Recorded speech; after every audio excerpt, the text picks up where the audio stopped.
Phaeton and Helios, or Daedalus and Icarus, are ancient depictions of cataclysmic events in our prehistory that are still affecting us today, not only geologically but also geopolitically.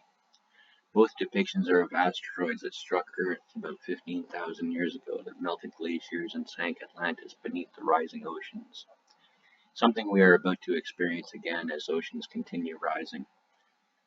Daedalus Helios struck Greenland like a starburst, leaving behind a 31-kilometer wide crater under a 5-kilometer thick glacier, while Icarus Phaeton struck the Great Lakes after being struck by a bolt of lightning, before striking Laurentide ice sheet and forming Carolina Bay's geologic formations. The Celtic double disk and Z rod signify these events with two asteroids and a bolt of lightning. This Carantes sealing stone was placed by an ancient Egyptian priestess, Ankhesenpeten, or Ankhesenamun, prior to Stonehenge, placed in Ireland, the Emerald Isle. You can see the atomic force being depicted by the two heavenly bodies. You can see they knew about the solar system or the moon always looking at us, watching Icarus Phaeton pass beneath, striking again in Mauritania, leaving behind the Eye of Sahara.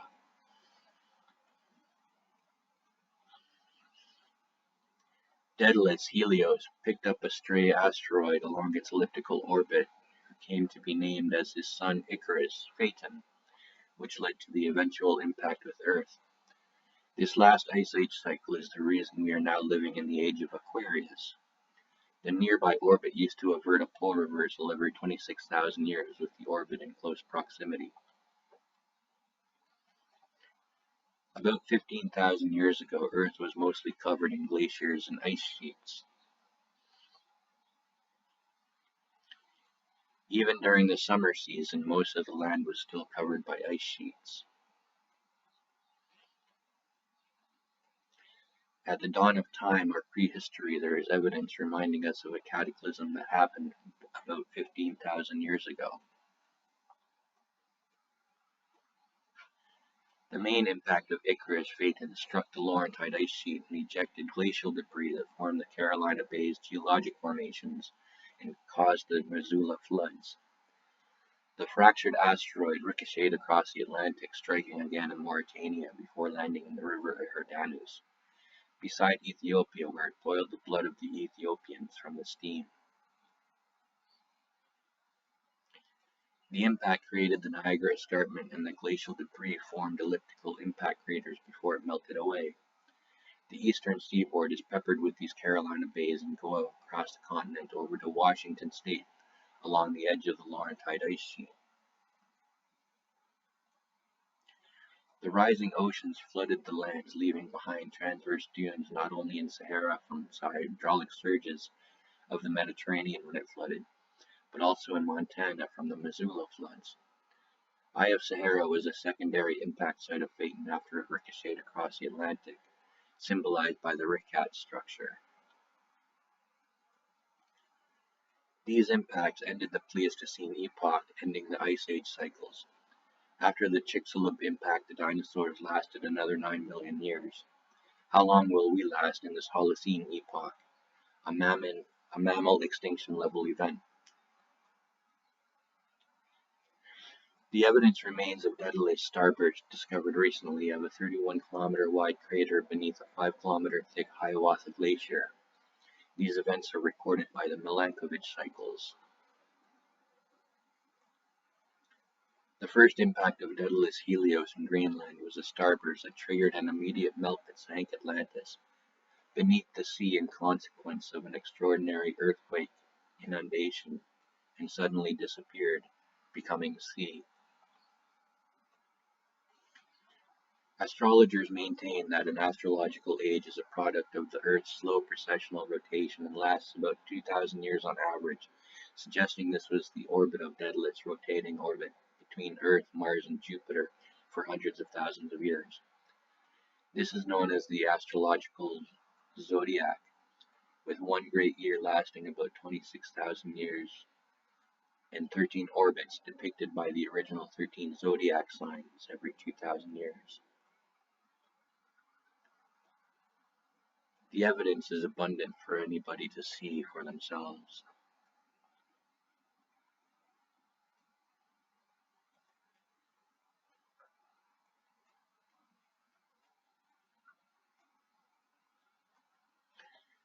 Phaeton having won a favor by his father Helios, when the day came, the fierce horses that drew the chariot felt that it was empty because of the lack of the sun god's weight, and went out of control. Terrified, Phaeton dropped the reins, and the horses veered from their course, scorching the earth, burning the vegetation and boiling the blood of the Ethiopians, bringing it to the surface of their skin, and so turning it black, changing much of Africa into a desert, drying up rivers and lakes, and shrinking the sea. Earth cried out to Jupiter, who was forced to intervene by striking Phaeton Icarus with a lightning bolt. Like a falling star, Phaeton plunged blazing into the river Eridanus, or in Red Sea.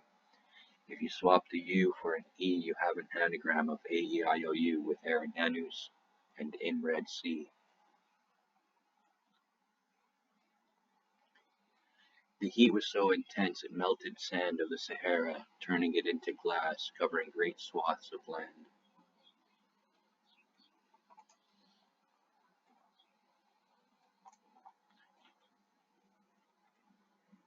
Daedalus, Helios, was a skillful architect and craftsman.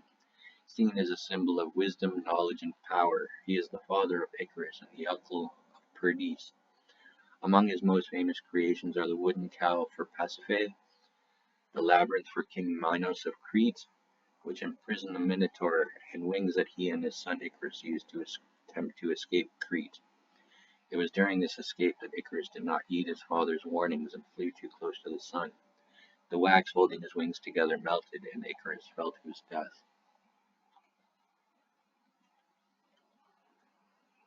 Could this be the labyrinth for King Minos of Crete by an architect named Daedalus?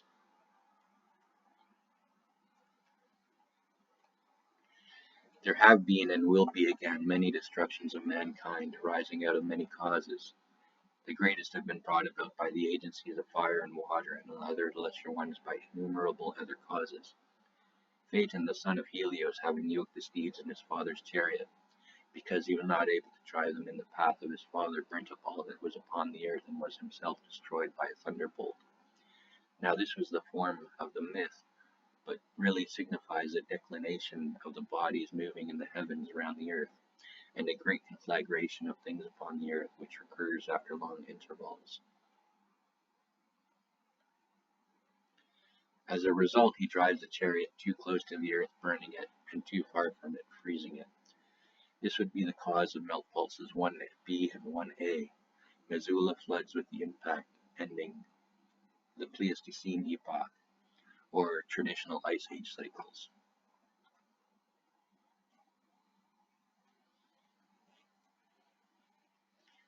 The secondary impacts of fate and Icarus in North Africa are what caused the younger dry sediment layers, as the initial glacial impacts did not eject as much dust as it did glacial debris. This is the event where it is described that Phaeton moved beneath the moon.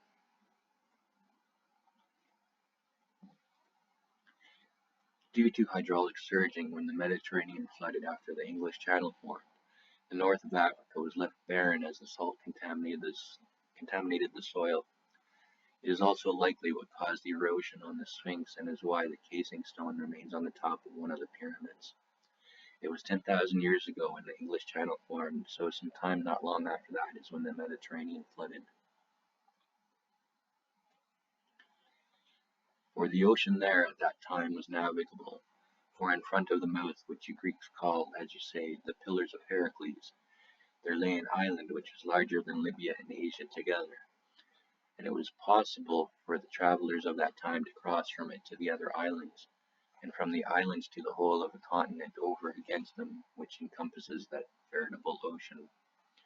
For all that we have here, lying within the mouth of which we speak, is evidently a haven having a narrow entrance, but that yonder is a real ocean, and the land surround it may most rightly be called, in the fullest and truest sense, a continent. Now in this island of Atlantis there existed a confederation of kings, of great and marvelous power, which held sway over all the island, and over many other islands also in parts of the continent. According to Critias, the Hellenic deities of old divided the land so that each deity might have their own lot. Poseidon was appropriately and to his liking bequeathed the island of Atlantis. The island was larger than ancient Libya and Asia Minor combined, but it was later sunk by an earthquake and became an impassable mud shoal, inhibiting travel to any part of the ocean. Plato asserted that the Egyptians described Atlantis as an island consisting mostly of mountains, in the northern portions and along the shore. At a time 15,000 years ago when oceans were over 100 meters lower than they are today, and encompassing a great plain in an oblong shape in the south.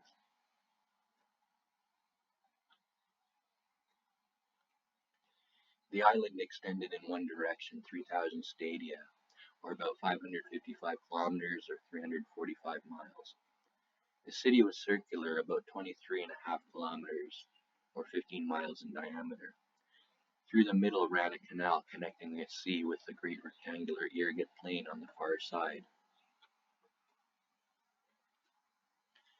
Across the inland it was about 2,000 stadia, or 370 kilometers or 230 miles. 50 stadia, about 9 kilometers or 6 miles from the coast. 15,000 years ago, there was a mountain, low on all sides, broken off all round about, marked by the continental ridges. And alongside the bridges, carved tunnels into the rings of rocks so that ships could pass into the city around the mountain. They carved docks from the rock walls of the moats. Every passage to the city was guarded by gates and towers, and a wall surrounded each ring of the city. The walls were constructed of red, white, and black rock quarried from the moats and covered in brass, tin, and precious metal or talcum, respectively. The descendants of these kings built the city of Atlantis. It was circular, about 24 kilometers or 15 miles in diameter.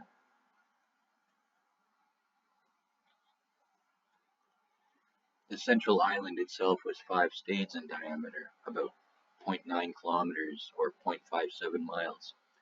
Poseidon carved the mountain where his love dwelt into a palace and enclosed it with 3 circular moats of increasing width, varying from 1 to 3 stadia and separated by rings of land proportional in size. The Atlanteans then built bridges northward from the mountain, making a route to the rest of the island. They dug a great canal to the sea and alongside the bridges carved tunnels into the rings of rock so that ships could pass into the city around the mountain. They carved docks from the rock walls of the moats.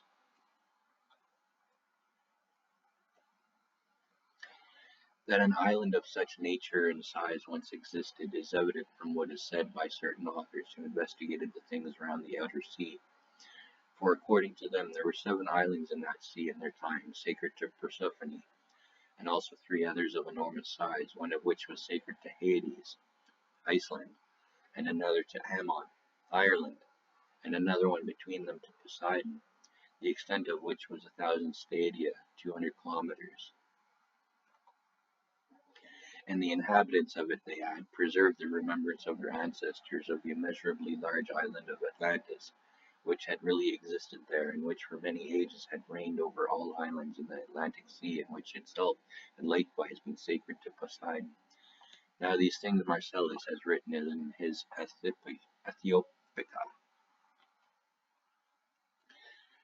Atlantean survivors moved inland through Europe into Eurasia, leaving monolith in their wake as they became Neolithic. The Atlanteans asked for sanctuary from those who inhabited what is now the Mediterranean, but were refused. So they built Göbekli Tepe and Jericho at the crossroads into Asia and India. They rebuilt the Earth calendar by Kronos of Atlantis, bringing agriculture to the region as we evolved into Neolithic as a new species across Mesopotamia.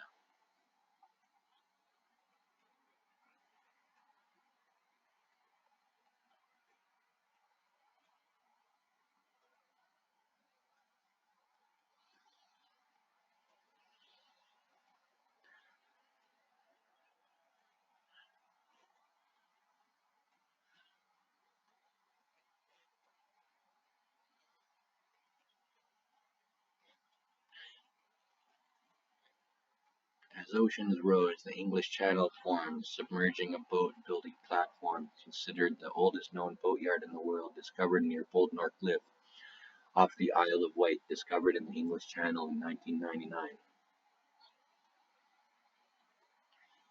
The newly discovered platform is the most cohesive wooden Stone Age late Mesolithic structure ever found in the UK, dating to 8400 BC.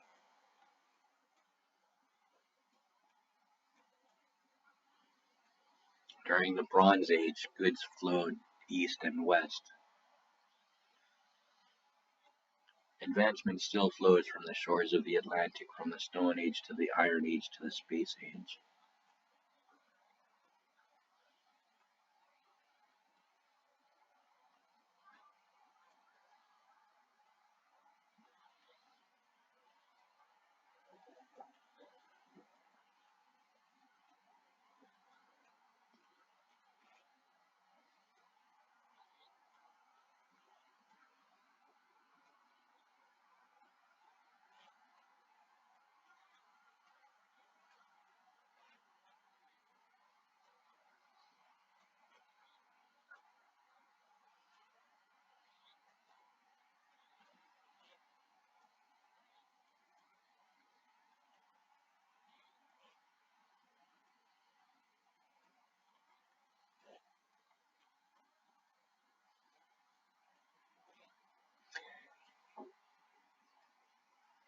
When Mediterranean began flooding and after refusing sanctuary to Atlanteans, those who dwelt within the Mediterranean were now forced to ask for sanctuary from the Atlantean survivors to whom they had refused. They likely assumed their asylum would be met with refusal, leading them to attack Jericho in Jordan, Palestine.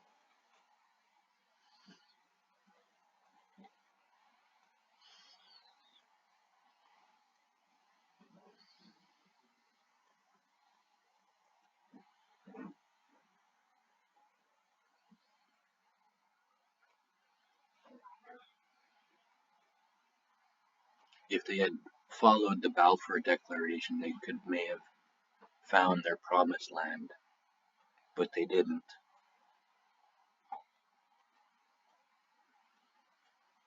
Had they been shepherds and stewards to Palestine and its people, they could have found their promised land, even after their multiple failed attempts since Jericho.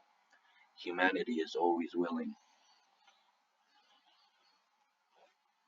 They must learn to walk the path of peace, not the path of war.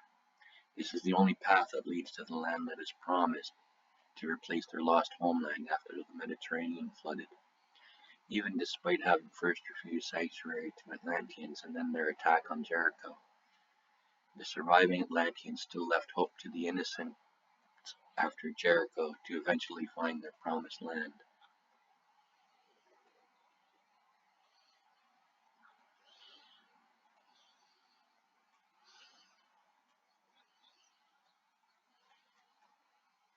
We entered the age of Aquarius in 2012 and it was what the Olmec Mayan calendars were calculating.